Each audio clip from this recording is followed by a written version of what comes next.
নমস্কার বন্ধুরা, চলে এলাম আবার একটি ছোট্ট ব্লগ ভিডিও নিয়ে। কয়েকদিন ভিডিও দিতে পারিনি কাজের ব্যস্ততার জন্য।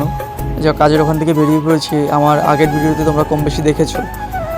আবার ভিডিও করা শুরু করেছি। আস্তে আস্তে ভিডিও আবার দিতে থাকবো। কিছু তো একটা করতে হবে। যে কয়েকদিন ফ্রি আছি কাজ ছাড়া, ভিডিও তোমাদের সাথে শেয়ার করি। যে কাজের ওখান থেকে আমরা বেরিয়ে পড়ার পরে কোথায় এলাম সেটাই তোমাদেরকে শেয়ার করা হয়নি। এই ভিডিওটির মাধ্যমে সেটাই শেয়ার করব। সত্যি কথা বলতে, আমরা যারা বাইরে কাজ করি প্রবাসে, আমরা জানি যে আমাদের কাছে কতটা ভালো কতটা খারাপ। আমাদের মতন অনেক বন্ধুরাই জানে। সত্যি কথা বলতে, কাজ ভালো হলে খুবই ভালো, আর যদি খারাপ হয় আমাদের হঠাৎ সিদ্ধান্ত নিতে হয়। যেরকম আমরা এক রাত্রের ভিতরে সিদ্ধান্ত নিয়েছি, পরের দিন সকালবেলা আমরা বেরিয়ে পড়েছি। এরকম আমার মতো অনেক ভাই বন্ধু প্রবাসী বন্ধুরা আছে, এরকম হঠাৎ সিদ্ধান্ত নিয়ে থাকে।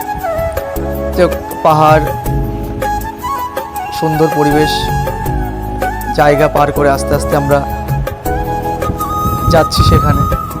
হট করে সিদ্ধান্ত নেওয়া তো কাছের মানুষ না হলে হয় না।